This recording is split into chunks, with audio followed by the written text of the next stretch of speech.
విదేశాల్లో చదవాలనుకుంటున్నారా? అయితే విదేశ్ కన్సల్ట్ ని సంప్రదించండి.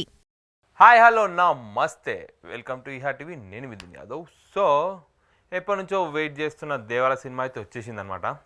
సో ఆ దేవర సినిమాలో హీరో మన ఎన్టీఆర్ అయితే డైరెక్టర్ కొరటాల శివ. ఇంకా ఈ సినిమా 27 సెప్టెంబర్ ఫ్రైడే రోజు రిలీజ్ అయిపోయింది అనమాట. దగ్గర ఒక 6 ఏళ్ళ తర్వాత అరవింద సమేత సినిమా అయిపోయిన తర్వాత సోలగా హీరోలకు వచ్చిన సినిమా దేవర. అయితే ఈ యాక్షన్ ఎంటర్టైనర్ సినిమాతోటి మన జాన్వీ పాప అంటే జాన్వీ కపూర్ మన టాలీవుడ్ ఇండస్ట్రీకి పరిచయం అయిందనమాట. ఇంకా మన డైరెక్టర్ కొరటాల శివ ఎప్పట్లాగానే సొసైటీకి యూజ్ అయ్యే సినిమాలు తీద్దాం అనుకున్నాడేమో కానీ ఎక్కడనో ఆ పాయింట్ అయితే టచ్ చేయలేకపోయింది. ఇంకా ఫస్ట్ హాఫ్ వచ్చేసి మాత్రం స్క్రీన్ ప్లే స్టోరీ అవన్నీ బాగానే ఉన్నాయి కానీ సెకండ్ హాఫ్ వచ్చేసరికి ఎందుకో బిస్కెట్ అయింది అనిపిస్తుంది నాకైతే. ఇంకా ఈ సినిమాలో క్యారెక్టర్స్ విషయానికి వచ్చేసి మాత్రం ఎక్కువ ఎస్టాబ్లిష్ చేయలేకపోయాడని మాత్రం అనిపిస్తుంది నాకైతే. ఇంకా యాక్టింగ్ విషయానికి వస్తే మన ఎన్టీఆర్ దేవర ఇంకా వీర క్యారెక్టర్ని ఓన్ చేసేసుకొని చేసింది అనిపిస్తుంది. ఇంకా సైఫ్ అలీ ఖాన్ అంటావా, ఆయననైతే ఎన్టీఆర్ క్యారెక్టర్కి ఢీ కొట్టినట్టు ఉంది ఆయన క్యారెక్టర్.